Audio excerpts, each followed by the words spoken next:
European countries possess an extensive transport network. Inland waterways transportations are very important, steadily growing their popularity within the last few years and expanding a customer base and nomenclature of transported freight. Today, the river transport industry comprises 41,900 kilometers of usable waterways for navigation, 9,900 shipping companies, 147.7 billion of ton-kilometer of annual production.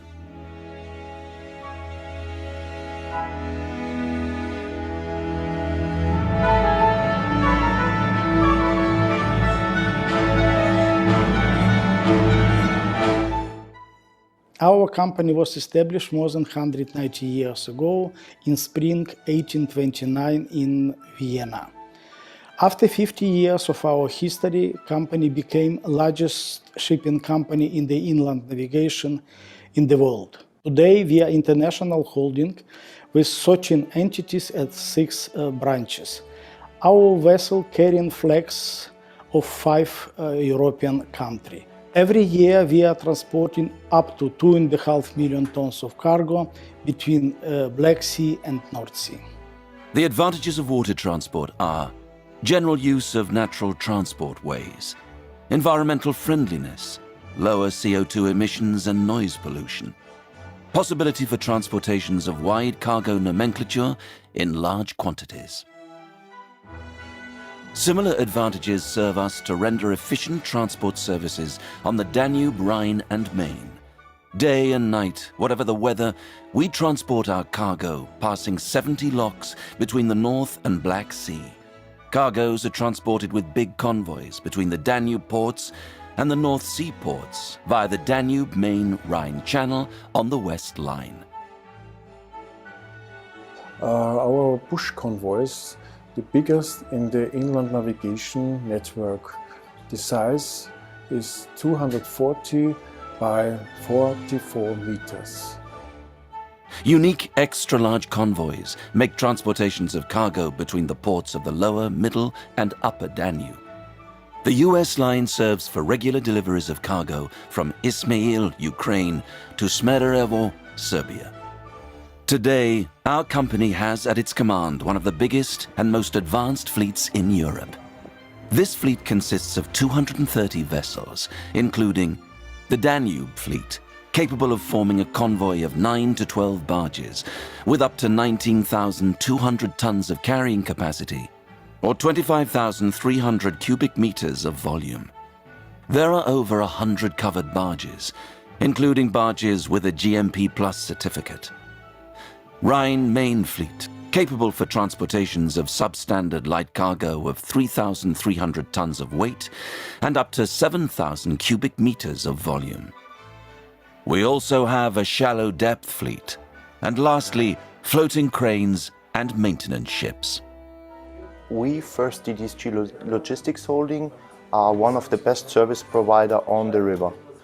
By operating 230 swimming units, we are not the biggest, but the most flexible and the most competitive service provider on the river.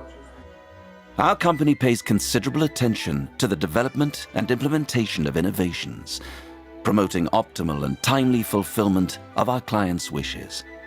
Within the last few years, we have put in operation 4 new high-power pushers: Wien, Budapest, Dürnstein and Greifenstein, equipped with modern engines of 3,500 horsepower and a new propeller system, enabling us to push convoys of 9 to 12 barges with 17,000 tons of cargo. We have created a unique complex in order to overcome salts and shallow depth. This complex incorporates pusher crems and floating cranes, guards. Our cargo transportations are unimpeded by sandbanks.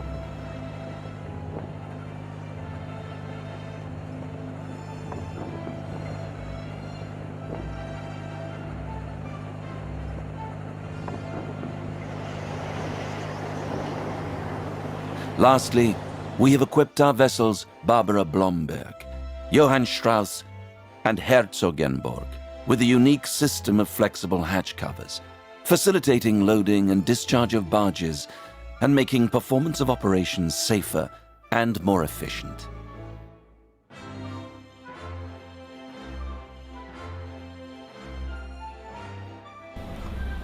During the last 6 years, I am captain of the pusher Budapest. From the Black Sea to the ports of Austria, we are carrying large convoys with capacity up to 16,000 tons. Thanks to modern hardware and technical equipment, we do it our job day and night, any weather. We have 7 high professional seamen in our crew. I am proud of our company, experienced team, and so hard but so important job. The company is mindful of ecology and environmental protection, applying special fuel additives and changing old engines and propellers for more environmentally friendly ones. In addition, the company possesses its own wash station and bilge station. Recently, we have put into operation the most advanced bilge water cleaning station, Super Cleaner. We have won 2 Klima Active awards from the Austrian Federal Ministry for Agriculture, Forestry, Environment and Water Management as a result of our work.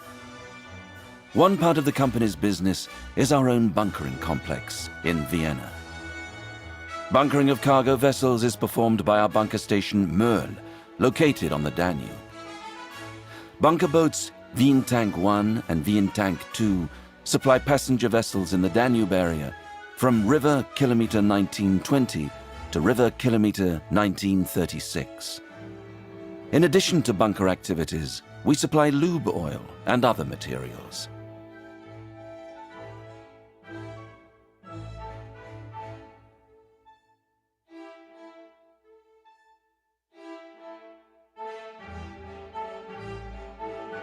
In order to provide a well-timed delivery of cargo, our company has a proprietary developed system for repair and maintenance of vessels. This system consists of shore workshops, floating workshops, a group of automobile maintenance workshops, and a floating dock, SMART.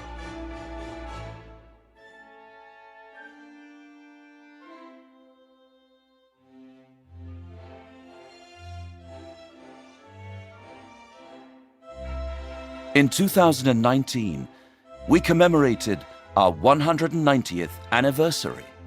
First-DDSG Logistics Holding looks confidently forward, remaining one of the leaders for cargo transportations on the European inland waterways.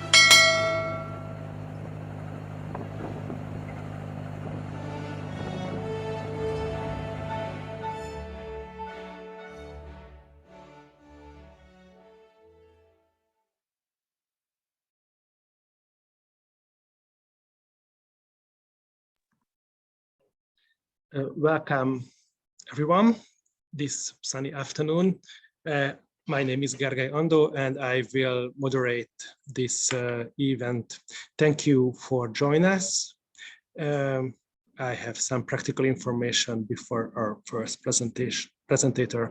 We have a Q&A chat section where you can send us messages and questions what I share with my panelists, and they can answer your question. I get questions via email too. So in the end of the presentations or in the end of the event, we have a chance, a conversation where it's a formal part, so simple and deep answer can get your question. This is below the panel, so where you see your microphone and camera, and that is the Q&A. Q&A is the question and answer, and next to them there is a chat where you can write to us. The first speaker will be Mr. Doru Mihai, who came from Constanta Port. He is the port operations director there. So I would like to ask her to join us and speak some words for us. Mr. Mihai.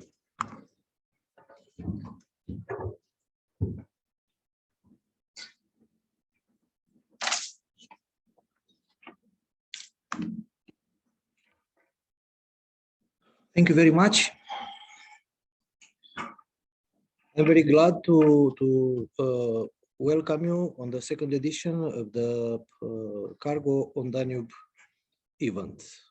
I hope the information you'll get today from the presentations will bring value on your field of activity, improve your businesses, and help to develop the river transport. What brings us together here on this event is the Danube River. And we have a duty and a common interest to improve the navigation and the communication between all the stakeholders involved. So I wish you a very fruitful event and good luck in your initiatives. Now I will pass the floor to my colleague, Daniel Jarnea, Chief of the Marketing Department and Constanta Port Administration. Thank you.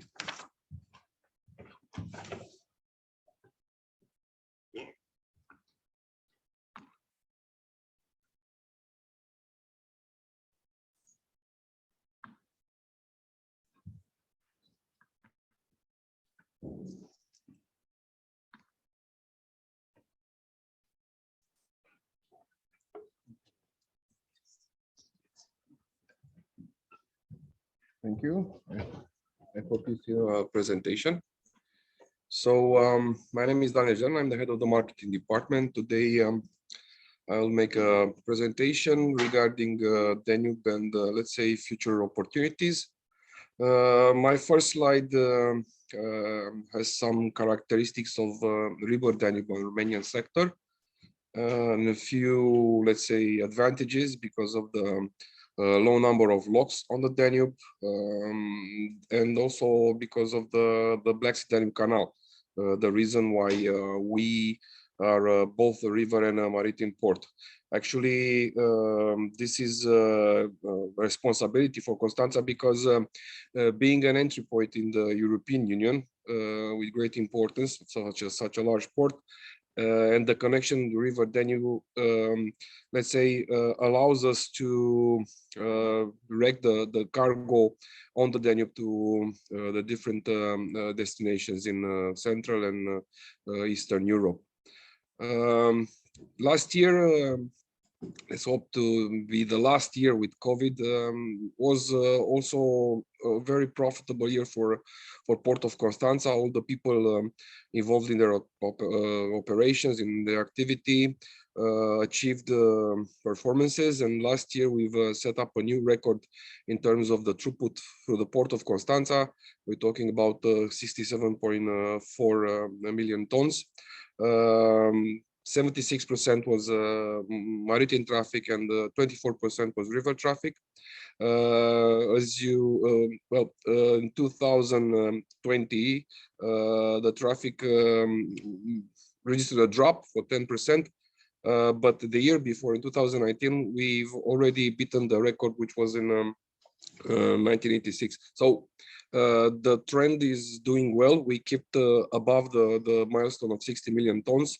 And hopefully this year, 2022, will be a good one again. why we're talking about Danube and what is the opportunity that Danube offers. Lots of people here at the meeting knows this, but this is something that we have to say over and over again. And Danube is the most efficient way to transport dry bulk cargo, especially, but hopefully in the future it will be the most efficient way to transport cargo in general. And I want to include here, and I'll talk a little bit later, containers. With the convoy of barges, you can easily move the cargo and the traffic from about 300 trucks and 200 rail cars, which many ports can means more flexibility, less congestion, and larger parties of cargo transported with just one voyage. Regarding the, let's say, a greener way of transport compared with the road and rail, you can transport with longer the distances with the same amount of fuel. Again, the river transport is more environmentally friendly than road and rail.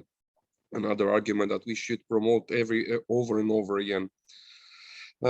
This is the reason why Port of Constanta has also large values regarding the cargo operated. And you can see here that again, a serial category of cargo is the main cargo operated in the Port of Constanta, followed by crude oil, oil products, natural chemical fertilizer, and this is a cargo that is closely related to cereals, iron ore, scrap, solid mineral fuels, and non-ferrous ores. Again, this is dry and liquid bulk, but these are the figures for Hungary for 2021. Yes, here also is the same situation. Cereals and natural chemical fertilizer are and solid mineral fuels are the most transited cargo. We have very good figures also for 2021, almost 3 million tons. But what is important is what can we do in future in order to attract more types of more volumes. And here you can see representation of the foreland of Port of Constanta. Mainly is represented by the cargo, the clients and the countries that the cargoes are transiting Port of Constanta are coming and going, and we have the Black Sea Basin, we have the North Africa, and northwest of Europe. But in a context where, for example, the Three Seas Initiative, it's a really important initiative for the countries in Central and Eastern Europe. Here we have 3 projects that are also focused on developing the connections, Romania connection, also the connection of Port of Constanta, and I'm talking about the Fairway Danube project, which is focused on the Danube and the implementation of the master plan for the rehabilitation and maintenance of the Danube Channel. We have Via Carpathia, which improves the road connections between the countries in this region. We have also Rail to Sea, which seeks to connect the Port of Constanta and Port of Dansk, improving the railway connection, which is very much appreciated and promoted in this period of time and also for the future. This is really helpful because for the future you can attract more cargo by developing this connection that Port of Constanta needs. One connection that we want to develop in the Black Sea is represented by the Roro line with Karasu, Black Sea port, a Turkish Black Sea port near to the entrance in the Black Sea. This line should, let's say, restart because it functioned for a short period of time. Will restart in August and will create an efficient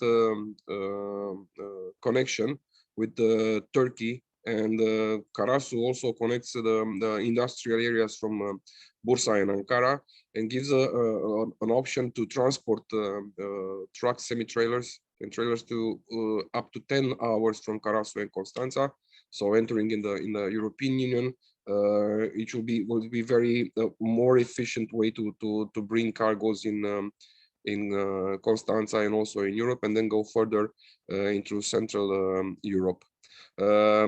The concept, it's what we propose, and we've been working for this couple of years, is to connect three markets. The markets represented by the Black Sea and the Central Eastern Union, the Baltic Sea and the northern countries, and the Caspian Sea and all the other countries that now, with the new context, they're trying to reconfigure the logistics, and the connection between Poti and Constanța becomes more and more appealing, and we have to give options and to prioritize this in order to attract more containers. Why is this important? Because transiting Danube, having a regular line for containers, you need to have cargoes coming and going. So there are cargoes to reach Port of Constanta, but from Port of Constanta, you have to find the cargo to send it inside the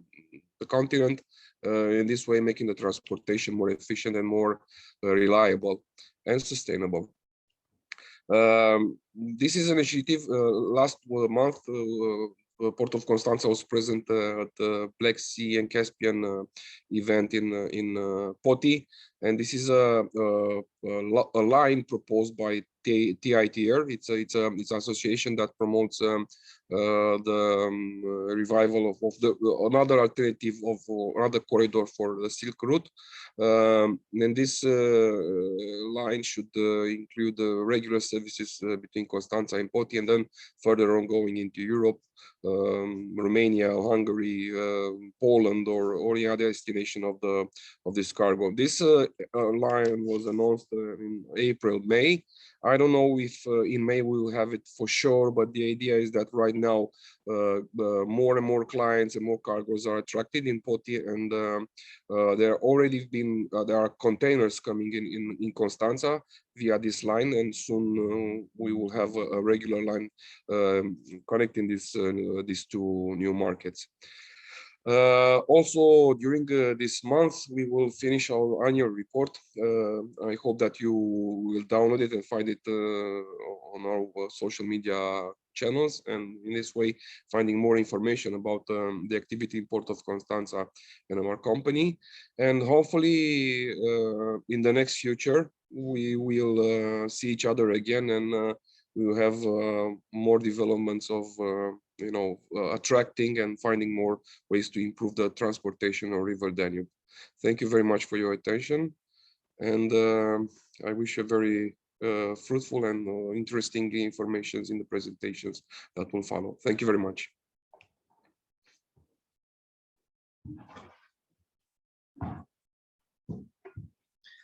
Thank you, Daniel. It was an interesting presentation because the new route via the Caspian was maybe interesting, the most interesting new hope or new possibility related to the sadly war situation between Ukraine and Russia. So maybe they can improve this quality of this service, and maybe once there will be a regular train connection with intermodal services between Budapest and Constanța. Just we need to find a good operator who organize this service on river or in railway. So on river, I will ask the next presenter, who is Péter Sendula, company representative for Hungary from the First-DDSG Logistic Holding. They are one of the biggest shipping company in the Danube River. So, and they are extremely active on the northern section too.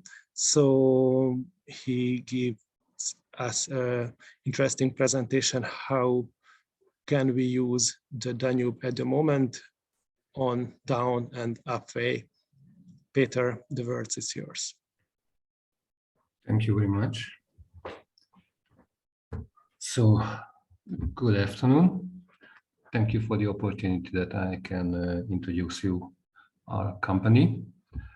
Just a minute, I try to share my screen for you.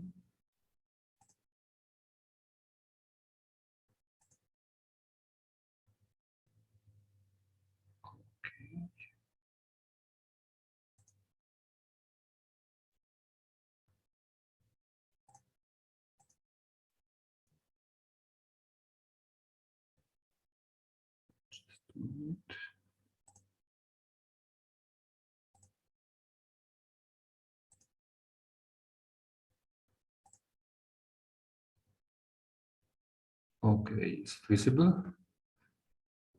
I hope so.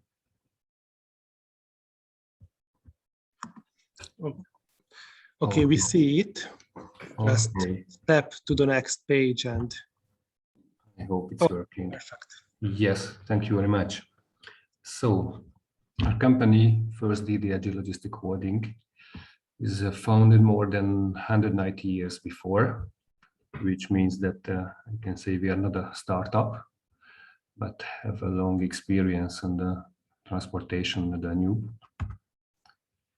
On this map, you can see our working area, can I say, from the Black Sea to the North Sea. See how our fleet is separated into geographical regions: West Line, Upper Danube Line, East Line. We have more than 200 floating units, including pushers, self-propelled cargo vessels with own cargo holds. We have close to 150 barges. We have our own bunker stations, on floating cranes, and pontons. These equipments all helps us to make everything on our own, and we don't have to use subcontractors, which give us flexibility. Annually, we are transporting more than 2,000 tons. So 2 million tons, sorry. You can see here the numbers by year. Our biggest line is the import line, import east, and the export east line. See here, we are operating with our biggest convoys, which means one pusher, and up to 12 barges can be pushed by one pusher. These pushers are the strongest in our fleet, and they can carry up to 20,000 tons if it's needed. All of our barges units have a GMP Plus certificate to transport all type of grains. Our import line, you see, from Hungary to the Arab ports and back. Here we are operating with the Copperverband formation, which means one self-propelled vessel plus one barge, and it can carry up to 3,200 tons if it's needed. All of the units here also have a GMP Plus certificate. We have the Upper Danube fleet. Here also we are using this Copperverband formation, which is most suitable for this part of the river. The capacity here is up to 3,100 tons to carry. And here also all of the units have this GMP Plus certificate. We have the Middle Danube line, part of our fleet. Here we are using a 6-unit formation, which a pusher plus 6 barge, this is 7. Or we are using a self-propelled vessel with a cargo hold plus 5 barges, which is pushed by herself. This formation is capable to carry up to 8,000 tons of cargo on the way. Also here, every unit have this GMP Plus certificate. The US line from Ukraine to Serbia. These units are usually transporting iron ore from Izmail to Smederevo.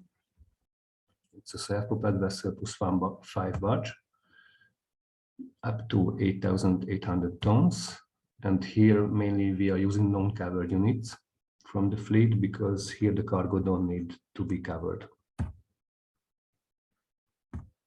Our competitive advantage is that we have our own floating cranes. And this is good for us because we don't have to use subcontractors in case, for example, of low water situation where we have to lighter cargo. Then we just push our floating cranes to the bottleneck where the units have to stop, and these floating cranes operating and lightering our units, and it gives us flexibility and makes the operation much more effective and fast than we use a subcontractor. And these units are usually situated in the bottlenecks on the river, in Komárom, Madacsa, Hungary, and Svistov. But if it's needed, we can push them to any part of the river where they are needed to make lightering. Here you can see the numbers from the last years, how much tonnage they lightered. Unfortunately, they have to work a lot. Also, we have a low draft fleet, which means that when the low water period is coming, then most of the vessels have to stop because of the low water. But with these vessels, we can operate till a certain decimeter of draft, which is a big advantage for us. You see here are vessels. Also, we have vessels which are able to push and tow, which is important to make lighterings as well, or to move them on the shallow water parts of the river. Here, one barge is simultaneously pushed and towed to pass this area of the river, you see. Also, we have own port pushers in Linz, Budapest, Orsó, Giurgiu, and Constanta, which also gives us flexibility and more security to use our own vessels for maneuvers inside the ports, and we don't have to use the services of other port pushers and other companies. Feeder fleet is the system of our fleet, means we have big liner vessels which are traveling on the long distances, and the smaller vessels, port pushers, are giving them the barges, collecting them, and then giving to the big vessels, so they don't have to wait for these barges or make any additional maneuvers, because the small vessels are doing it, and that's why we can utilize our vessels, every vessel, to fit on the best place on the river. Channel services means that we have our own vessel on the Constanta channel. Also, we don't have to use subcontractors for that. And the Danube Sea service, that we can offer complex services with our partners for river and sea services combined. Our own bunker station situated in Vienna. We are in contact with ÖMV to provide high quality fuel. Also, we have our own repair stations on the Danube to repair the vessels as soon as possible and lose the less time. Also, it gives us so much flexibility. We are continuously maintaining our vessels to have the shipping more, how can I say, safe, and make the vessels more reliable, which is needed because the equipments on the Danube are not so new, but very old. So maintenance is continuously needed. We have our car fleet, to not only able to repair the vessels or anything in these repair shops, but during the voyage, if they have to stop, then these cars, we can go there and repair if it's needed. We have our own floating dock in Austria. This is our new project. You see here that we can bring our vessels there. We can be independent from the shipyards. We don't have to wait for them. So we can save time with it. And it's, can I say, time costs money. So it's a big advantage for us as well.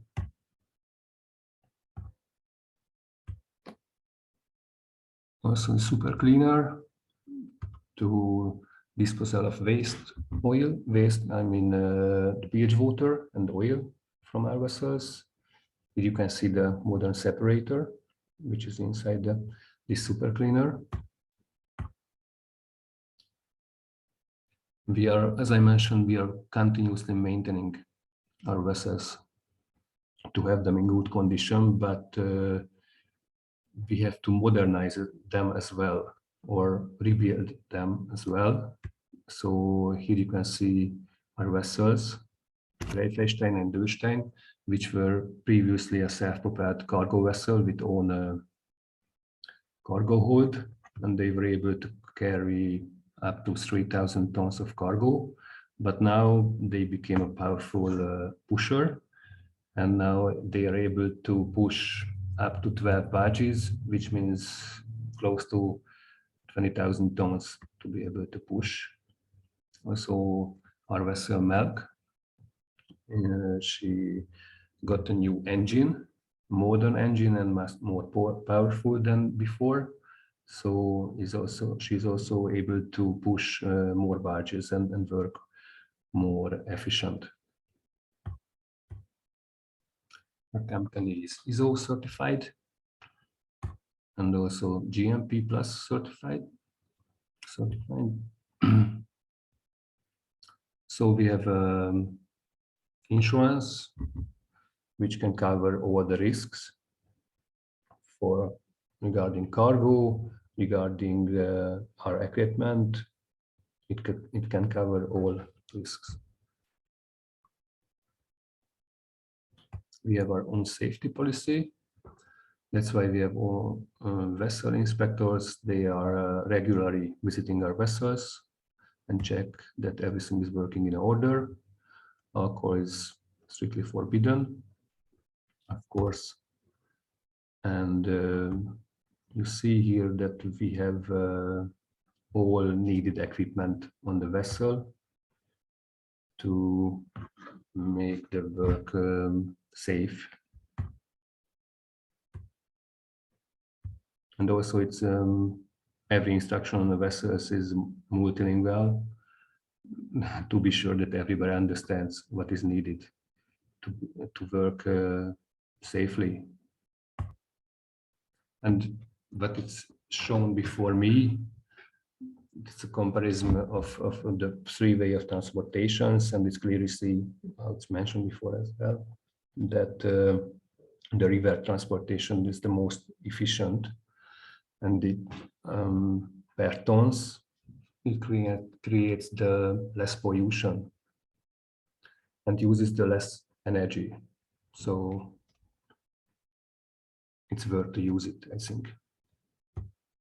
So thank you for your attention and hope you enjoyed our presentation. If you have any question, please feel free to contact me. Thank you so much, Péter. I have a question. Yeah. We have seen your last investment. It was mostly reconstructions. Who and when will invest for new ships to the Danube? What do you think? New vessels. You mean on the market? Yeah. Now, I Because think it wasn't built since 40 years. But why? No customer don't pay enough for your services, or? Amongst the transportational ways. I think river transportation is the less less subsidies. You know, the road transportation and river transportation is much more financed, and here every owner has to pay it for itself. So it's very hard to make it. It's not where, how can I say, you cannot get back the money what you invest into new vessels. So it's not so profitable to make it. Yeah, but in this case, the volumes is stable. So if there is something happening, like in the war between Russia and Ukraine, and a lot of grains want to export via Hungary, partly via Danube, but nobody has enough more capacity for this situation. Because to build capacity takes 4 years. Educated the staff, educated. Yes, that's another point. The education is very low at the moment. So there's no how can I say, not too much new generation is coming into the shipping. It's, the aging is also a problem, like in the agriculture. The same. So old captain drive old ships via the old Danube. Not at all. I think not all the times, but the newcomers are very few into this business. So the Danube shipping is not changing too much, unfortunately. You get new radars and some yes, new... this modernization we make, but we not build new vessels, but modernizing the old ones and maintain their condition to be reliable. New ones. I hope you will have new vessels very soon. Maybe you learn from this lesson. Later we will hear the presentation still about this topic. But before I introduced our next presenter, Catalin Petrea, who is a managing director of Transport Trade Services, Romania. Most hallasz minket? Yes, we Hallasz hear minket? you. Igen, hallunk. Akkor jön a Catalin. Catalin, hello. Hello, share your presentation. Mr. Szalma will help you because they work in the same First the film. holding and help to each other. First the film. Yes, we would like to present you a short film about port operation. We are going to share our screen first, the port operation, okay? Okay. If we are going to find, yes.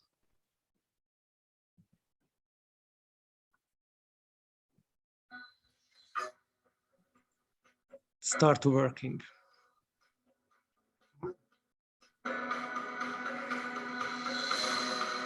This is Canopo's berth.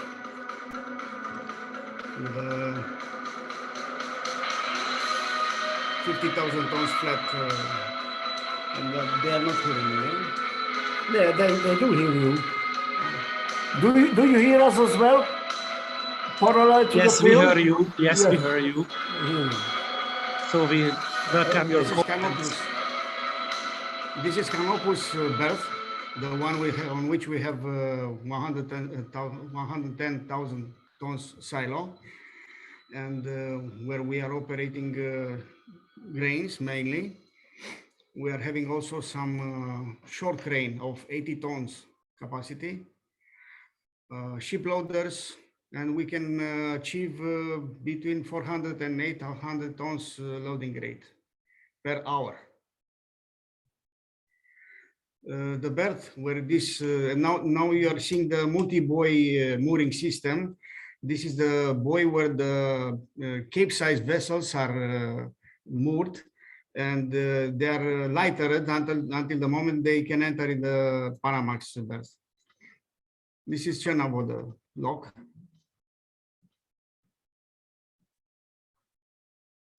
With a pusher passing by. Convoy.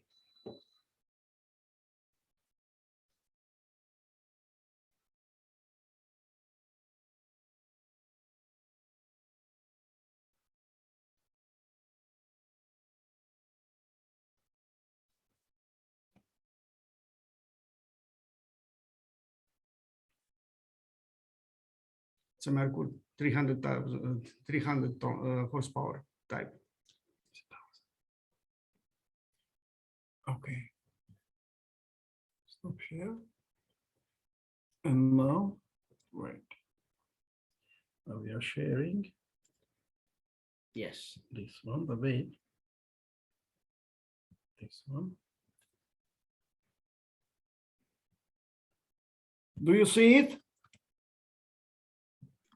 Still not.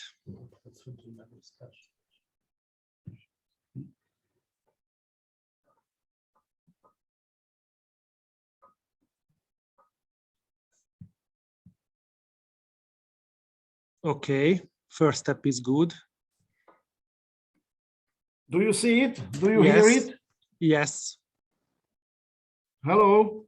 So just push the next step and we will all satisfied. Okay, perfect. Great. Hello. Can you hear me now? Yes, we hear you.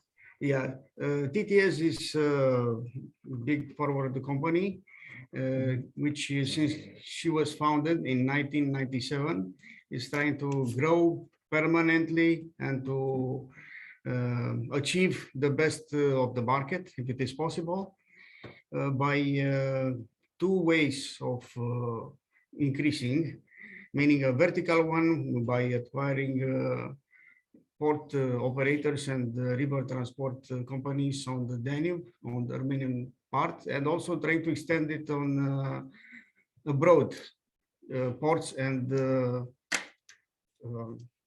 river companies.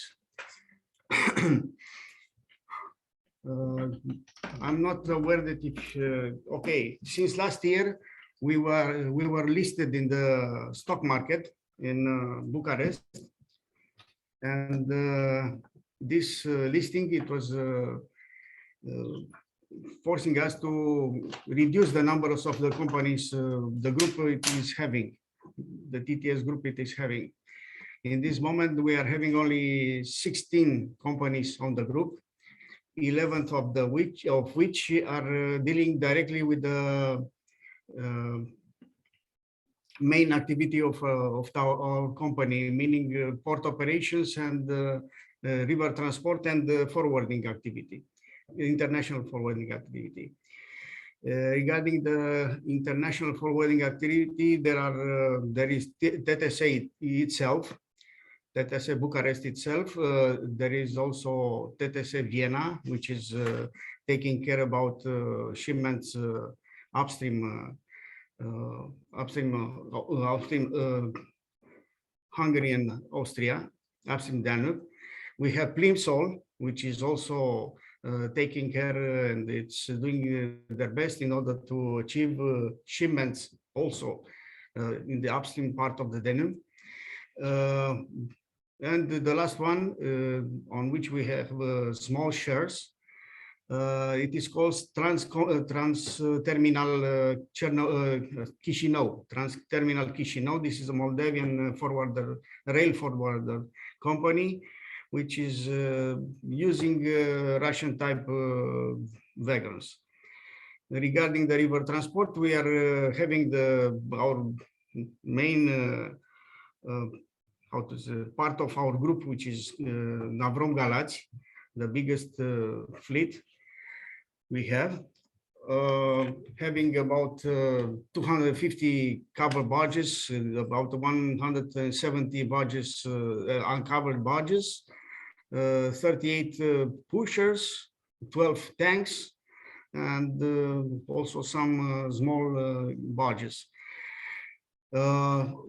The second one, it is Navrom Bac in the river, and which is also it is performing the passing of the Danube in Galați and Isaccea, between Galați and Tulcea County, and between Isaccea and Ukraine. This one, the last one, it was very much used lately. The third company, which is our member of our group, it is Fluvius, who's performing many transports for the between upstream part of the Danube. and the Rhine. Regarding the port operations, we have TTS Porto Fluviale, the best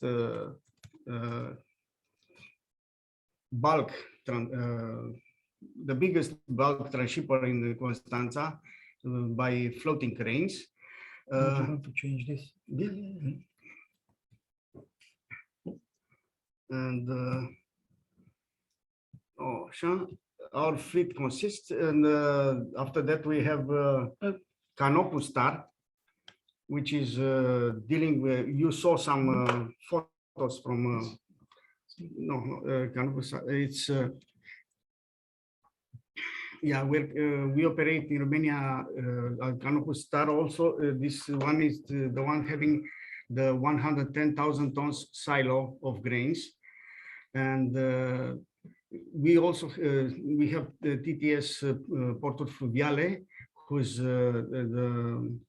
performing her activity in 3 Panamax berths and 2 multi-buoy mooring system, on which they are lightering the Capesize vessels in order to allow them to enter in the Panamax berth of 13.5 meters. Regarding port operations, we're having also the Danube ports.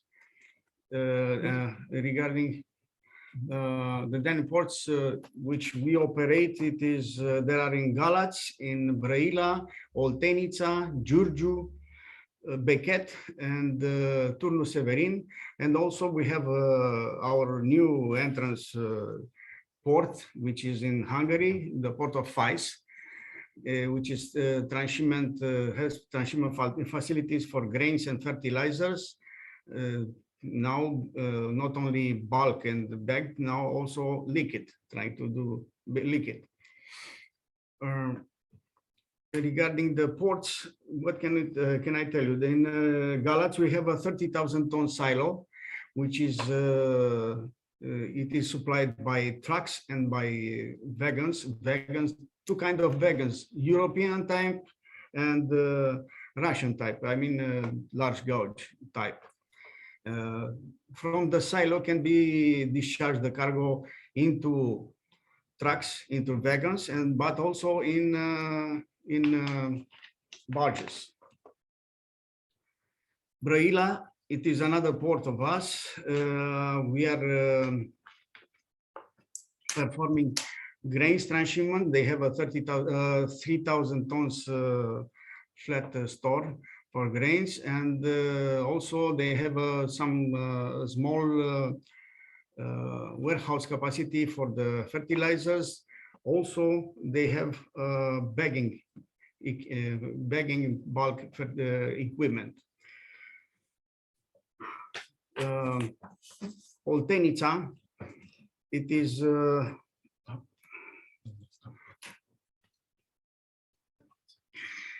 Oltenița, it was initially used only for direct transmit of grains and bulk and bagged fertilizers together with the quarry goods.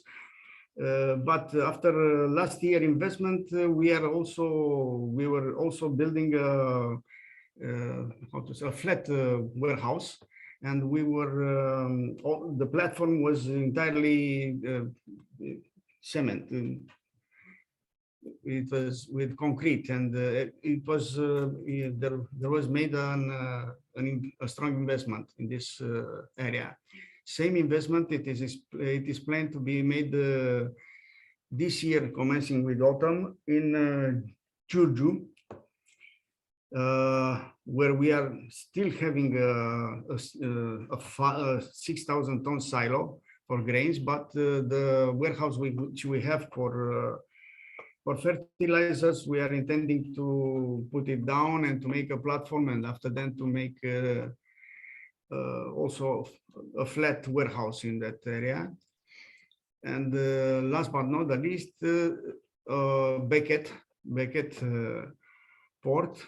It is a port where we are performing transshipment of grains, and we also can store bagged fertilizers in it's about 1,250 tons warehouse. The last Romanian port we are taking into our consideration, it is Drobeta Turnu Severin. It is used for, she's endowed with the 3,000 tons flat warehouse with about 30,750 square meters of platform. And he's endowed with three cranes between 3 and 16 tons. We are generally transshipping their grains, steel products, and fertilizers, bulk, and also we can bag this bulk cargo, and also to perform the transshipment of bagged fertilizers. The last port and the newest one, it is the port of Fais, and in Port of Fais, we have transshipment facilities for the fertilizers and bagged for the grains and bagged fertilizers. But we're also intending to make investment in order to allow transshipment of liquid fertilizers. This is regarding ports. We have also some auxiliary companies. Okay.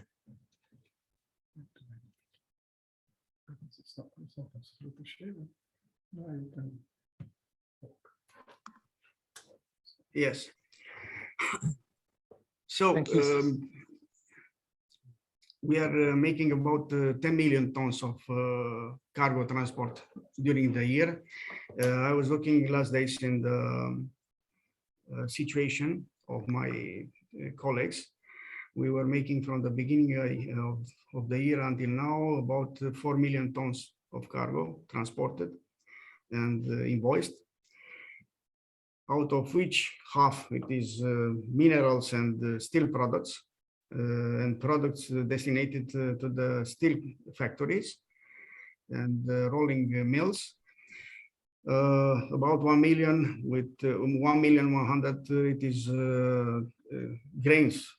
It is representing grains transport, different kind of grains, and about 800,000 tons. It is representing what I'm managing, fertilizers transport. We are thinking that this year we can achieve our idea of 10,000 million tons until end of the year, taking in consideration the new conditions in the market, which were appearing due to the last, let's say, political problems in the eastern part of Romania. There are appearing big quantities of cargo, extra cargo, more than initial contracted by us. In conclusion, we shall try to achieve our part of the activity in this region, and we shall try to continue our activity and to, how to say, to came along the movements which are in the market in this moment. Yeah, in such a manner to catch as much as possible from the cargo availability. Thank you very much for listening us. And if there are any questions, I'm looking forward to it. Thank you so much. I have a question. Please. We heard that you invest to the Port of Fais. I'm so happy that you were satisfied your former investment in Hungary to both the Plimsoll. So maybe it will be a same success investment than the Plimsoll was before. Why do you prefer own ports along the Danube? And how far is connected to your strategy? So initial strategy, it was to try to extend our how to say, our activity up to up to in the upper Danube. And the Port of Fais, it was the first, let's say, available and suitable place. And we are trying to invest there, trying to make a place where to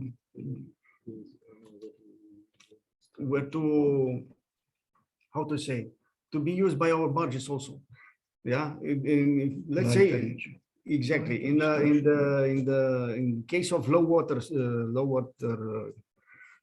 periods, we are intending to use it for lighterage of our barges. Yeah, and it was appearing such like a necessity.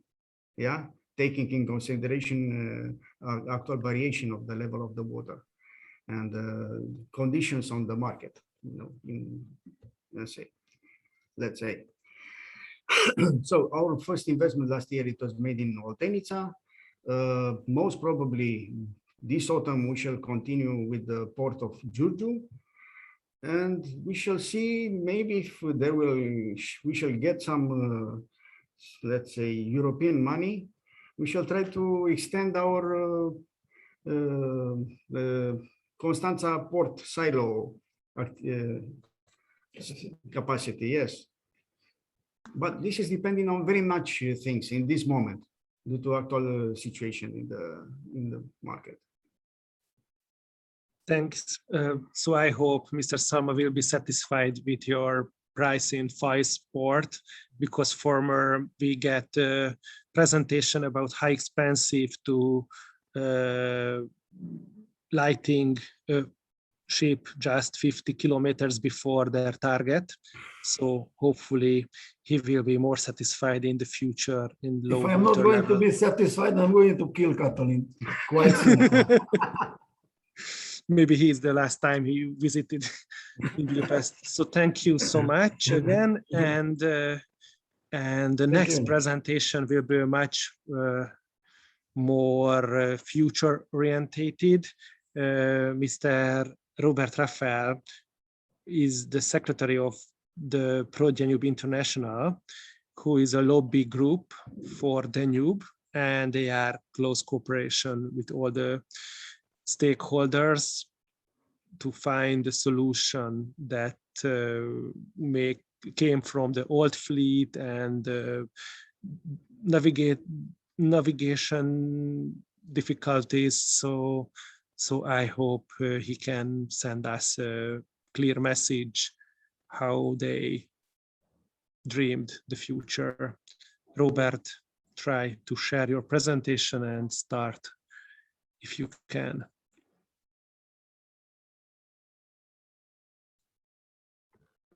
Okay, we see your presentation, but not your voice at the moment. Hope that now you can see and hear me, and Yes. the presentation is more important. Step Okay. 1 in the presentation, and we will be satisfied. Okay, then Szervusztok, good afternoon. My name is Robert Rafael, and thank you again for having the opportunity to present.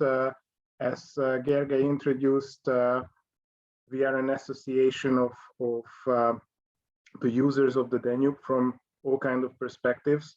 So my presentation is about rather policy perspectives, not the ones before, so not from the field, so to say, but rather what's going on and what are the additional challenges, and maybe some questions or some answers to your previous question. Why are these companies not that much investing in new vessels, for example? Glimpse of our activities you see on the screen, and I assume that most of you know us and that the presentations will be shared afterwards. So I would not go too much into the details, but Danube International was celebrating its 10th anniversary last year, established by Austrian and Romanian stakeholders, and in the past years we managed to gain members from other countries as well, and not necessarily only from the Danube region. And we are focusing on key elements such as obviously fairway conditions and improvement of the fairway conditions, that speaks for itself, but lowering the administrative barriers what we still have around the Danube, which comes together with digitalization and greening, which are the, let's say, hypes, if I may say so, nowadays in these years. You see our more than 20 members, which does not mean that we only have 20 members, so to say, in the network, because some associations are also further members to us, and with them we have a reach out to more or less all the major players around in the Danube region around IVT. With that having in mind, we are trying to cluster and collect all those inputs which can serve as a demand list from the cargo sector, all the expectations and all the influencing factors. I think in this environment, I do not need to go too much into the details. What are the cargo owners expecting and demanding? Stability, predictability, especially in arrival times, in capacities and in costs. So obviously they don't like the surcharges here and there. They don't like if a convoy or a self-propelled even needs to stop because of low water and so on and so on. Whereas all these circumstances, the challenges, so to say, are hindering the investments of the fleet owners, of the vessel owners and operators. So this is kind of a devil's circle. And when it comes to a circle, we try to cluster all those fields where the actors need to get, in our understanding and hopefully in our members' understanding as well, need to get engaged together with the governmental stakeholders. So high emphasis is on the, for example, on the national waterway managers when it comes to infrastructure, and on those funding organizations who can support investments in the fleet. Why? Because we need proper port services. We know that it's very limited possibilities to do transshipments weather independently. There are some inputs from members that not all the ports are available always on demand. We don't say that every port needs to be open every day of the week, every hour of the day, but let's have an option that if you announce your arrival, I don't know, 48 hours before, then you are sure that you get served, even if it's a Saturday afternoon. Infrastructure, when it comes to infrastructure, the fairway conditions, I think this we cannot announce and pronounce too many times or enough times. I will come back to that later. But what becomes more and more a problem is that the port entrances and the port basins are not always maintained properly. So there are already some cases, even in Austria, that the fairway depth is offering better possibilities than the available depths in a port in Vienna, for example. And last but not least, the asset owners, so especially the fleet owners, will need to invest both in machinery and both in human capital, because all the demands from greening, digitalization, and the aging itself will require that. So we need to work around these topics, which are topped up by the challenge, the latest NAIADES 3 communication embedded in the European Green Deal and the Fit for 55 package, even says that by 2030, IVT has to raise its share in the modal split by 25%, and by 2050, even by 50%, which sounds great. And I think virtually Botond will kick me in the back in his presentation with all these policy goals. But again, there is a 35-point listed action plan included in the NAIADES 3, which we can say it's an ambitious Bible, but we all know our challenges. Challenges in the infrastructure, so the bottlenecks. I also don't need to go too much into the details. There are improvements, obviously, but one of the key elements when it comes to felling, the latest decision from the German colleagues is what we say, it's rather an environmental decision than a transport decision. So sounds great, 600 million euro investment in the upcoming 7-8 years. But you can see in the green box, that is the thing which is decided. I don't think that we will be able to realize 600 million benefits in the IVT sector, not only because it's not a skyrocketing solution, but it's part of the solution. So still we are talking about half of the Straubing-Vilshofen section needs. Sorry that it remained German, but maybe it is quite understandable from the text as well, that in the, let's say, lower half, we are even far away from the plans to be established. So this is something which is, I would say, not good news. Good news is that you see some statistics visualized from the past 5 years, 2021 and backwards, showing the developments of the available water depths on the Danube, with a remark that the very left column in each block is Kaub. But that's not the issue. The issue what we wanted to highlight with this slide is that you can see that the fairway conditions are improving. So we cannot say and shouldn't say anymore that the fairway managers are not doing anything and nothing. You can see that where it's red, we have less than 1.5 meter available loading draft, and the greener it becomes, it gets closer and over the 2.5. This is to take note of it. However, of course, we need to say that when there it's red, then it's red, then it's not possible. So this is again a statistical view, but we need to consider that when the fairway is blocked, then it's blocked, and then it's causing huge problems and challenges, such as all of us have experienced in the 3rd, 4th week of September last year, in the vicinity of the mentioned river kilometers over there. So let's say the Beleni Islands, the Zimnica section.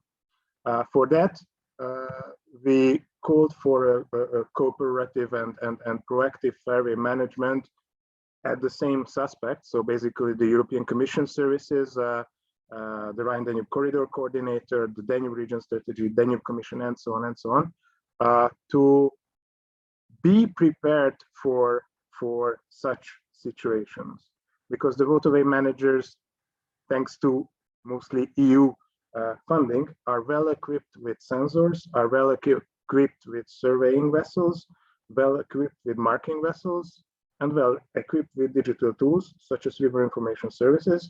So these can and shall serve the public benefits, not only because they are funded mostly by public money, but because that's the function of those. So far, at least on the verbal remark or verbal feedback, we have positive remarks on that. So hopefully, and we are on that, let's say week by week, really involve the sector and get prepared together. We understand it's not possible to solve all the bottlenecks at once, but let's select those priority ones, those most crucial ones, where you can gain the most benefits, and then go step by step. Another key element is greening, which sounds good, but it also has its financial impacts. Not going too much into the details again. I think most of you are aware of the fact that something will come in which the vessels, by its performance and air pollutant emissions and greenhouse gas emissions, these vessels will be classified in a way or the other, such as our fridges and freezers at home. The challenge here is that it's not yet known what are the effects or what are the benefits if you are A0 or you are E5, just mentioning as an example. What are the differences? Are you able to get better credit note if you are better credits if you are aiming for an A0 type of emission, or are you exempted from port use, or you get discounts on port use? But we need to be on this, so to say, and this is also a call for the stakeholders for the Danube region. Let's get involved. We are there as Pro Danube International, but obviously we need more participants at those meetings to not to be overruled by the Dutch and German and Belgian colleagues, if I may say so. Again, some statistics, modal split on the European and country level, which is again not that good news for the IVT sector, if I may say so. But when looking at some more detailed aspects, there are countries and there are corridors which tackle so quite a quantity of cargo on the IVT. From our region, I think also, I don't need to mention it too much, in Bulgaria and in Romania, almost 30% of the traffic or cargo are using the inland waterways, namely the Danube. Here a challenge is that, as mentioned before in NAIADES 3, we need to increase the traffic at the IVT and shore sea shipping level. But what does that mean? We say first, let's create measures in order to sustain the volumes, because unfortunately on the Danube, and just to good in the bad, but that's a nasty saying, even on the River Rhine, the trend is going down. So we say, let's sustain first the level and then aim for an increase. What can support these increases? In the next two slides, I have collected some initiatives which are, if I may say so, soft initiatives in the field of digitalization, in the field of alternative fuels infrastructure and greening. So there are quite some initiatives around, funded or non-funded by EU money, but we need the better representation of the Danube region stakeholders in these projects and in these policy initiatives. Some more on the European level, if I may say so, when it comes to, again, soft research and innovation actions. Again, these are mostly ruled by our Western colleagues, whereas obviously we need to mention that the Fairway Danube project, and it was already mentioned by the colleagues from the Port Authority Constanta, is tackling, for example, the measurement and surveying topics and the water level forecasting topics. And we need to mention that there are quite some large projects when it comes to the upgrade of the Gabčíkovo and the Iron Gate locks around the Danube. However, what we see is that these need to be coordinated, and maybe more dissemination of these projects should go to the stakeholders to understand that things are happening.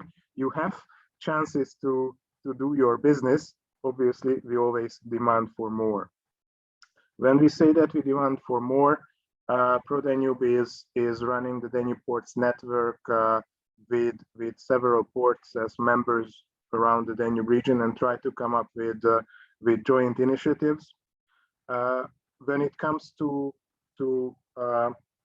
collecting inputs from the sector, positive and negative inputs as well, we run a tool into which you can language independently and anonymizedly input your demands, your feedback, and your ideas. And based on the nature of this input, we will try to, or we are trying to cluster it to the appropriate stakeholders. We are collecting and forwarding all those have your say type of of chances where the sector players can insert their inputs and can have their voice heard, because that's one of the things which is still missing, if I might say so, that we are in our small environment in the Danube region, and those programs, those fundings, those opportunities don't always come to our region, and it's not always available. It's available, but it's not always well known for the Danube region stakeholders. And on my last slide, I would like to promote an event of ours, exactly to make this promotion, to make this awareness, both sides on the European level and on the Danube region level, higher and more enthusiastic, if I may say so. We managed to organize with the member of the parliament, Ms. Nagdegal, who has a report approved in the European Parliament for setting up, or the proposal for setting up a fund for greening the European vessels under the auspices and facilitation of First. On the 12th of July, there will be an online event with several members of the European Parliament and DG Move, and hopefully many stakeholders, where we will try to bring key messages to the political decision makers and follow up on that. Because as MEP Nagdegal was saying, we need approximately 10 billion euros for the greening of the European fleet. So it's a question what we need to have on the agenda. You all will receive some save the dates and the detailed program. The event will obviously be free of charge, but prior to registration. So with that, I hope that I could bring some messages, not only positive messages, but at least challenges. And with the answers, there could be more cargo on the Danube in the recent upcoming years. So thank you again for your attention, and open for questions, and maybe seeing you, some of you, tomorrow in Budapest. Thank you so much, Robert.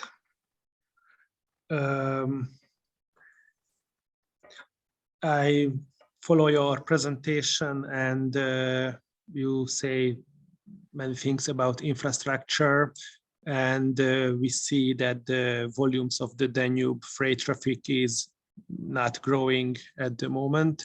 What do you think, when can start to improve the volume of the Danube traffic?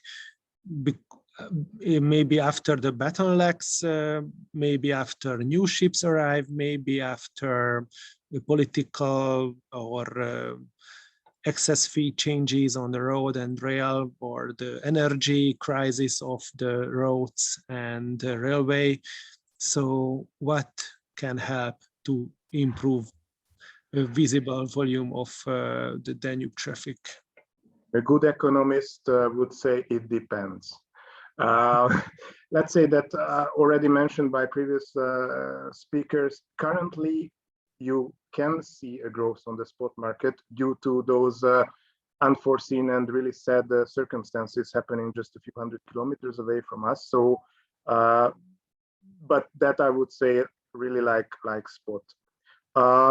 There are many vectors, so to say, for that. Of course, the funding and financing support shall be there, but I would say that we don't necessarily need to wait for it. We need to fight for it, but we should come up with innovative solutions. Some will kill me for that saying, but as we have seen already in the presentations, maybe we need to swallow the fact that we cannot optimize for 2.5 meters loading draft. Maybe we need to aim for some more barges with less loading draft. And on the other hand, we need to see that the other challenges that in the statistics you see, even in the decreasing statistics, that mineral oil products and oily related products are still quite an amount in the Danube traffic and all over Europe. And with all the greening aspects and all the greening needs from the European Union level, these cargo will partially and step by step fall out from the statistics. So we need to look for new cargo, maybe the new fuels or the new energy carriers are new market for the operators, and we need to offer better services. That's clear. Striving for better infrastructure elements, but also to find innovative solutions which can flexibly cope with the current circumstances. Thank you so much. And the last presentation will arrive from Mr. Botond Szalma, who is one of our star speaker in Hungary. Don't put to me on my shoulder, please. Don't kill me. At this time, Catalin is enough for me, next to me. At this time, Botond Szalma speak as the Vice President of the Federation of National Associations of Ship Brokers and Agents. Do you see the presentation now? But you didn't start it. Okay, thank you very much. So if you see it, it's funny, because the title of my presentation is Thoughts on the Traffic on the Danube, and I have to ask your patience, and sorry for that, that I am in a fourth in a row who is going to let you know the thoughts about the Danube traffic, and so sorry for it, but I have to tell something. But of course, start your presentation, not just share. Indítsd el. És az nincs elindítva, nem megy? Hát majd te teljes képernyős módba kapcsolod. Hát meg oda kapcsoltam, esküszöm. Még egyszer. Akkor vissza még egyszer az egész, és azt már megcsináltam egyszer. És most akkor mi van? Most látjátok? Látjuk a prezentációt, csak indítsd el a diavetítő nézetet. Elindítottam, itt van előttem. Most látod? Nálunk még az oldal van. Akkor állítsd le a megosztást, és hozd meg újra. Stop share megint. Igen. Stop share again. New share. Again.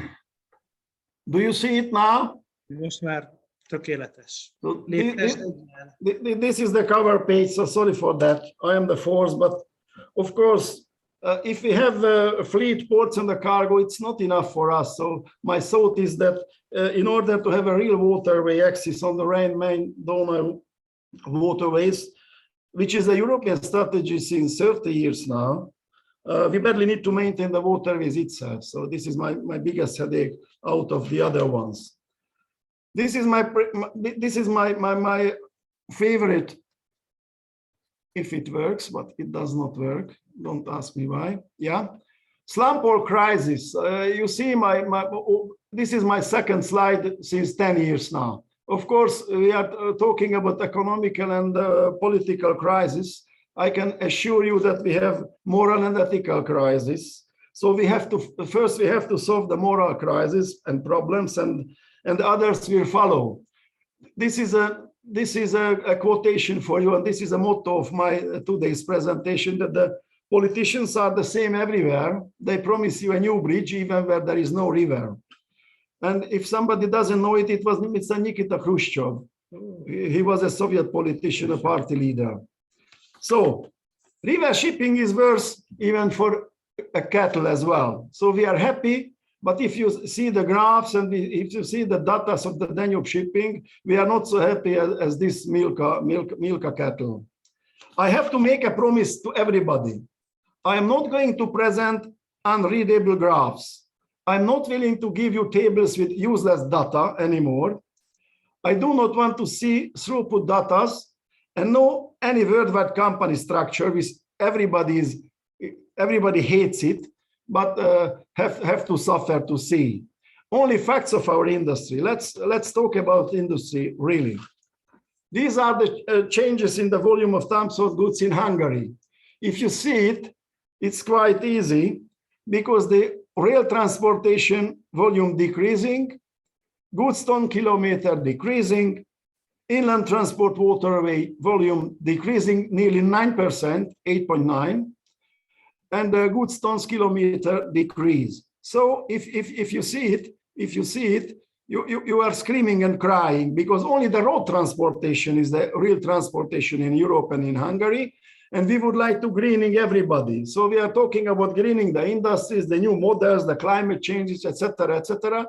And these are the facts. These are the facts of in between 2016 and 2021.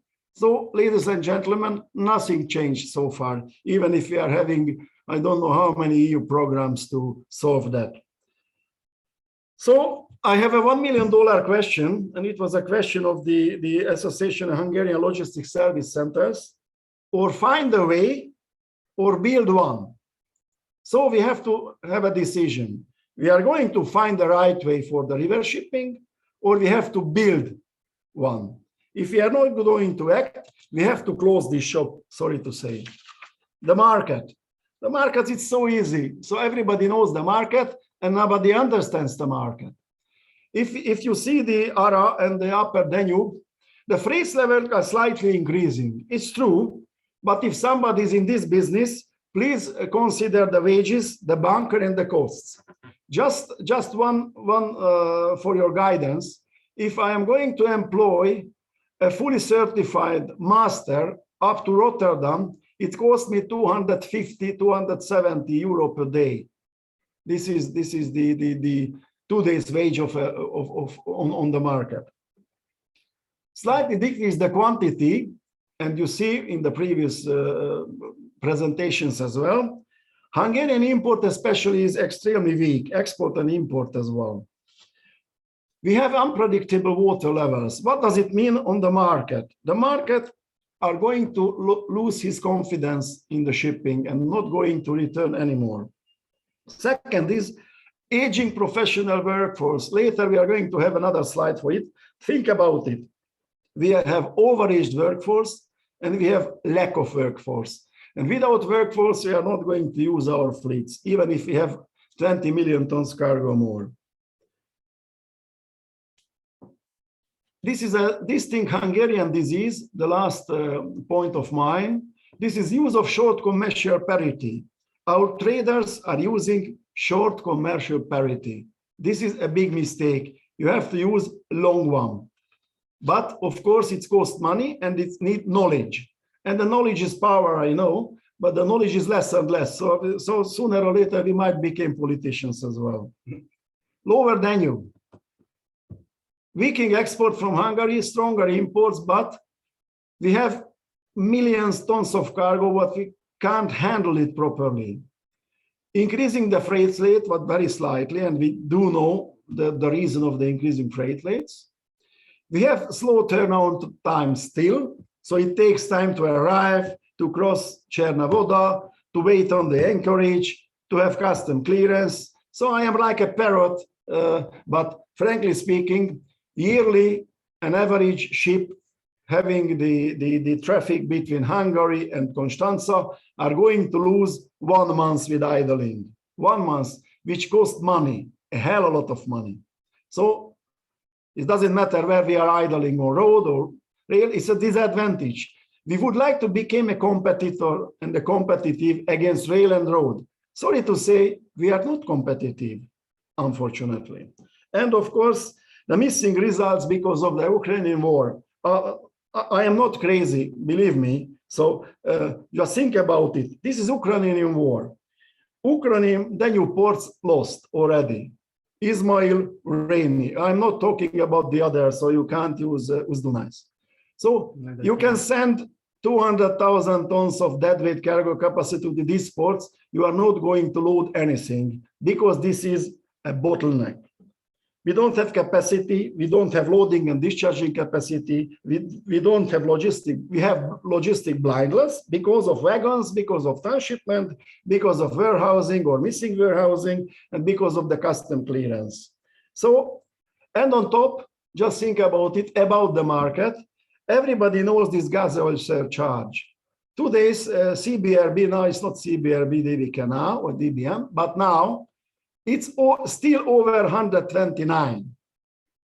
Just remember, when we started this business, it was 40. And we have gas oil surcharge starting with 40, later 50, later 60, later 70.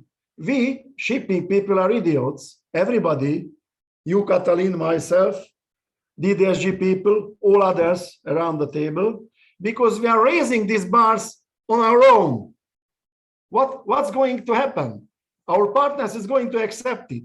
I have seen today a picture with a gas oil surcharge starting with 130. Sorry to say, but we are going to kill the market. We have to keep, this is the reason that we do have gas oil surcharge. What does it mean, gas oil surcharge? If the gas oil price exceeding certain level, I have to collect more money, more income, more freight from the market. If I'm going to raise the bar, I'm not going to receive even one single penny more. Sorry to say, but we have to stop that mentality. This is the skippers. This is a 15 years old graph. 15 years ago, 39% of the skilled personnel were overaged in Germany, nearly 30 in Belgium, and 13 in Netherlands. Today, it's additional 10-15% in each and every country. And they are going to employ Hungarians, Romanians, Slovakians, and sooner or later, it will be an overage professional is a real risk for safety reasons. Just see what happened last week on the Danube with the passenger vessels.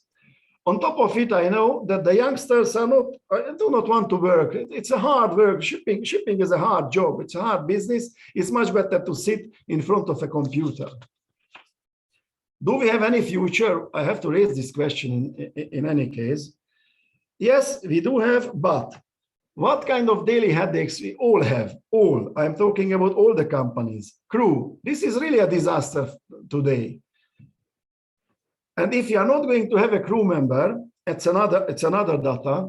Yesterday, one of our crew members left the ship because of an illness. A pilot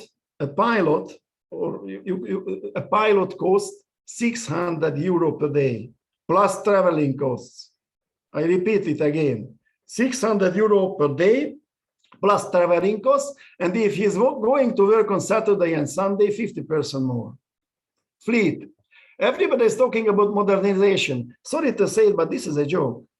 We do not have income. If you remember for the market, if I'm not going to receive certain level of freight, I cannot accommodate an amount for the modern maintenance. If I'm not going to have maintenance, which is missing, I'm going to lose a part of my fleet. Just see about how much fleet is idling all around the Danube. They are not going to declare it because they are not proud of it, but this is the truth. Modernization is missing because of the lack of income, because of the lack of the bank loans, and the maintenance is below zero. Without maintenance, shipping is not working. Cargo. We are talking about traditional cargos and the new cargos, ro-ro, container, waste. There is a big danger. Everybody is talking nowadays about the waste and the waste disposal, blah, blah, blah, blah. I do not want to see Eastern Europe as a garbage container of the European community. I do hope no, but sooner or later we are going to carry waste, but what is the final destination? Who is going to accommodate it? So be careful with the new cargo comings. It's much better to carry the old traditional cargo plus some ro-ro and containers if we are going to have it. Navigational problems. I'm a parrot again. Low water, high water, icing condition. We only have problems, unfortunately. Bottlenecks. If navigation is unpredictable, fairway is unpredictable, we cannot serve our clients. We do know that. We have a profession, shipping is a profession like a mammoth, and we are close to necrosis. We are laughing about it, but sooner or later, just see the color of my hair, sooner or later we are going to quit this theater, and I can't see newcomers. Sooner or later we need non-European skippers or automated vessels. but I do not want to leave with automated vessels on the Danube. So it's much better to wait additional 10 years for that. Overage and unskilled professional, I told already, this is a real danger. Just think about the safety of the people, safety of the environment, and safety of the fairway. Youngsters, we were talking about it.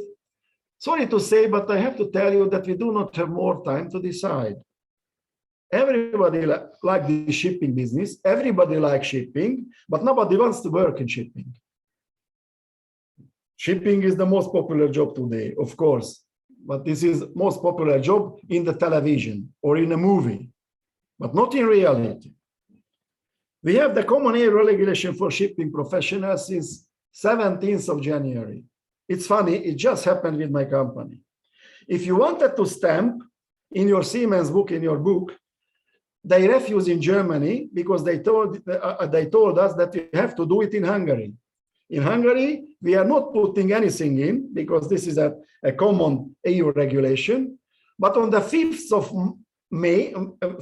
May, last week, in France, they put this stamp in the Hungarian book.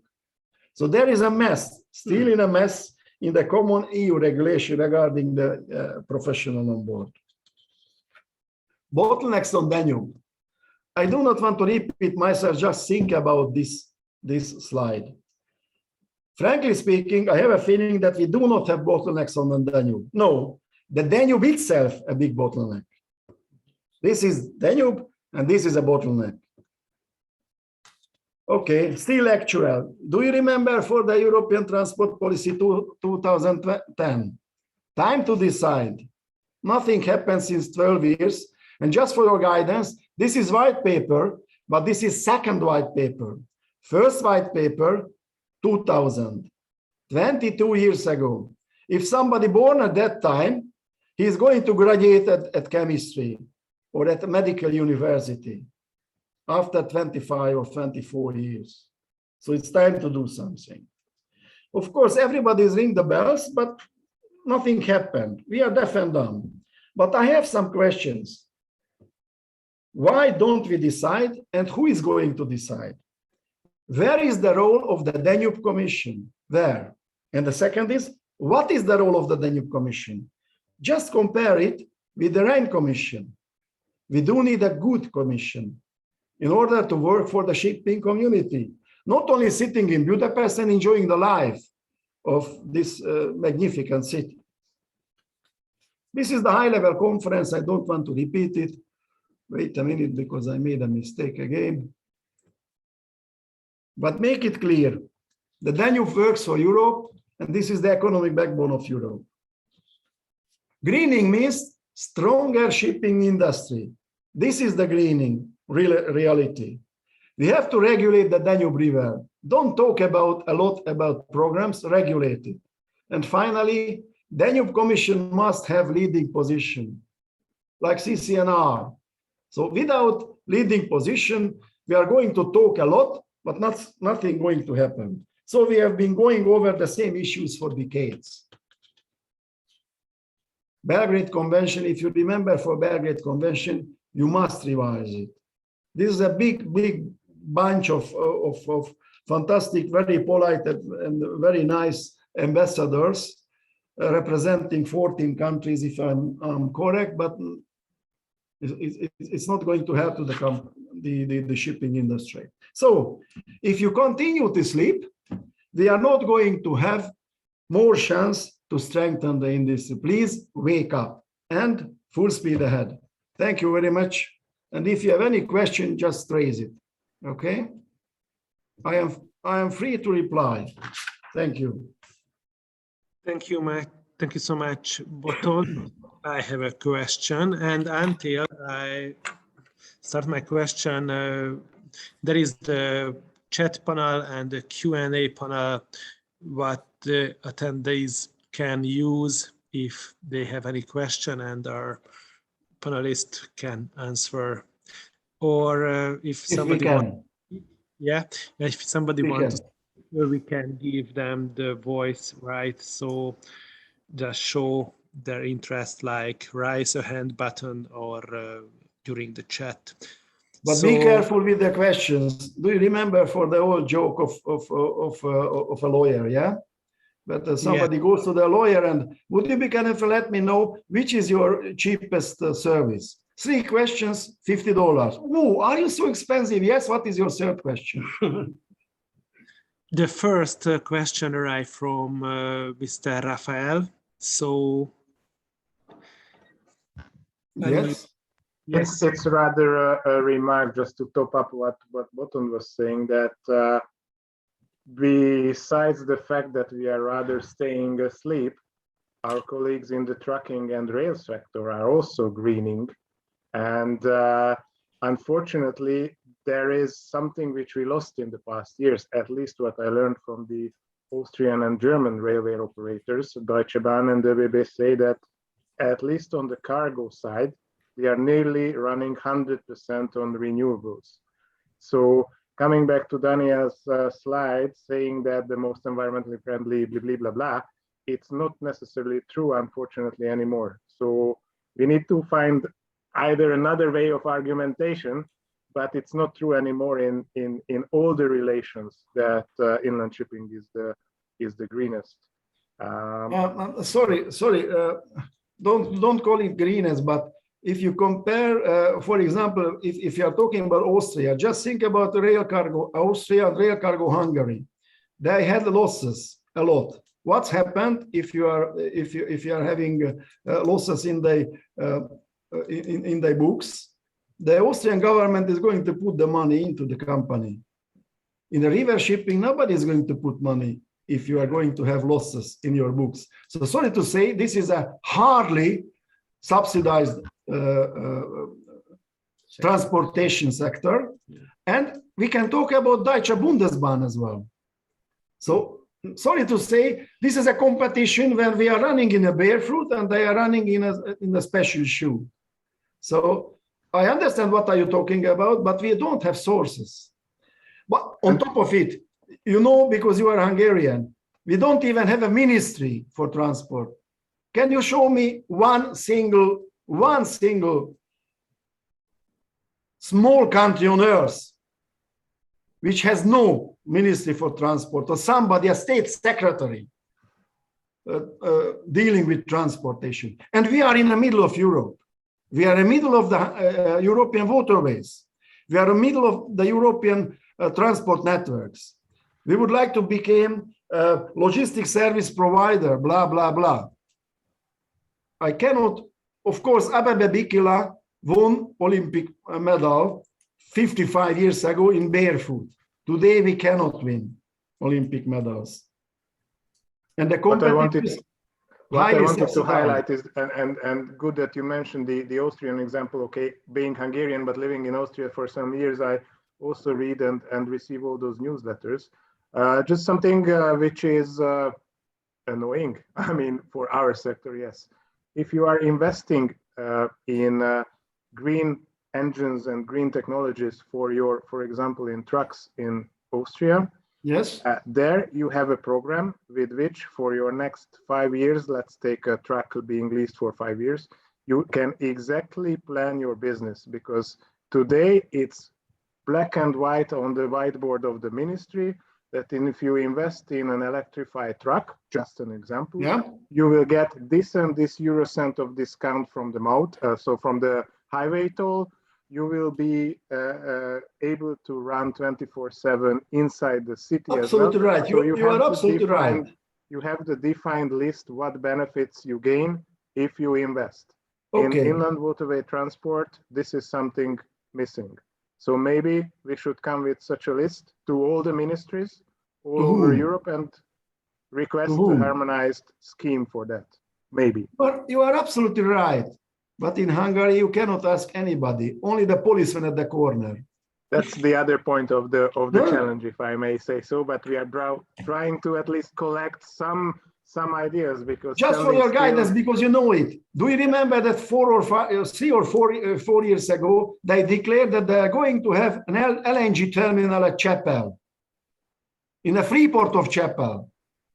There is no one single vessel on the Danube using LNG. I have no more questions. This is my reply. Yep. If no money, no ministry. So this is the Hungarian way. Don't want to kill me, please. Please. We have money because not you, but myself is paying taxes. Yeah, but not for transportation, because you know the road, you know the railway infrastructure in Hungary. Yes. We have maintenance, only just invest via EU funds, which is not need a transport ministry, just need a organization who make tenders for builders. So at the moment, the maintenance and the operation is not the focus of our governments in Hungary, but the problem is maybe the same in other East Central European countries. They have ministry, they still not have maintenance and operation. Okay, I owe you a very good glass of wine if we are going to have a new Ministry of Transport in 2 weeks. Mr. Orban is going to have a new government in 2 weeks. And then you can blame this glass of wine, okay? Not bottle. But if you are losing, you are going to pay me too, okay? The other interesting thing, there are a few passenger shipping company in the Danube, which operated only a few months in a year, like in the Botond or the Danube. How can they do it with their staff who just work 3 months a year instead of 12? I can't imagine. So maybe they know something much better than the freight transport. No. Wait. That's a completely different business. Yes. First of all, business secondly, model is different. Driving or not? No. Don't forget that within 6 months they are going to have an income for 12 months. Sooner. Plus, if they are going to exceed the working hours of the manning people, they are going to let them go abroad. I employed many people from Balaton for our fleet, but only partially. First, secondly, the transportation of that kind of transportation is sometimes subsidized by the government. If not, they are going to have losses. But at Lake Balaton, it's a very tough question. It was a reason that when I was the CEO of Mahart, I started to build the ports for the sailing boats and for the yachts, because this period is much more longer than the period for the passenger shipping or the. Don't compare passenger shipping with freight shipping. And wait, another one. Just for the passenger ones, do you have these big vessels with cabins, with this kind of floating hotels? You can see in Vienna, dozens of it, in Budapest, blah, blah, blah. They pay a hell lot of money for the master, and there is a surplus. If the master remains on board in his free time, the daily allowance for him is 600 euro plus. Daily. So you can't compete it, but one ticket for that kind of 2 weeks is 10,000 euros, something like that. And the Americans are paying for it, but just think about it. I'm going to employ tomorrow a guy with 0 kilometer knowledge. It takes 5 years to become a good seaman or a skilled person on board, or 7 to become a master. The very next day, they are going to pay him 50 euro more per day, and he's going to leave. This is my reply. So I have a school, and somebody else is going to use my pupils, and nobody helps me. So this is the same like in the railway sector. There are also many private companies who stolen the staff from the state railway or the huge players, but we think that the problem is that the government not support the education of the staff. So can you tell me what this government is going to support, or what supported in the past as far as the transportation is concerned? Additional bottle of wine for you. So yeah, that's the main problem, because education time is too long on ship and for railway, but You are right. and it's too long. So maybe if the content of the education is shortened and modernized, that maybe can help. I don't think that for a modern locomotive. 8 years ago, I offered to the government one of my vessels to invest 5 million forint to accommodate eight cadets. 5 million. They refused. Sorry, I don't have 5 million for accommodation of the cadets. I have the ship. I have the skilled personnel. I can teach them any free of charge. I was refused. This is my reply. And the time not changed. Okay, You everybody. voted on the 3rd of April, and myself as well. This is the result. We have to accept it. We are living in a democracy. And yeah, other questions somewhere? If not, in that case, I would like to thank all of them to join and connect to this webinar. I'm very happy that we can organize this event, because as you see and as you know, the shipping market is not the most popular part of the logistics sector. So it's very difficult to find the perfect kind and place and presentation. But I hope everybody heard many good and new informations about the traffic on the Danube.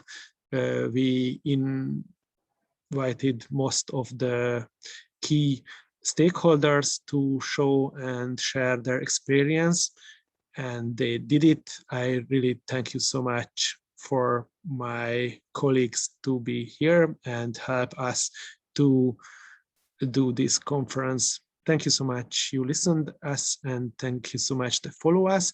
The presentations will be published on the homepage of the conference just before I ask permission from the panelists. And the YouTube channel of my magazines published the video which was recorded during the event. So you can watching back these conversations, and you can listen back these presentations. I will send you an email with the link of the video file, so you can watch it in the next week. Thank you so much you follow us, and thank you so much to watching us. Goodbye. Thank you. Goodbye. Goodbye. You, bye.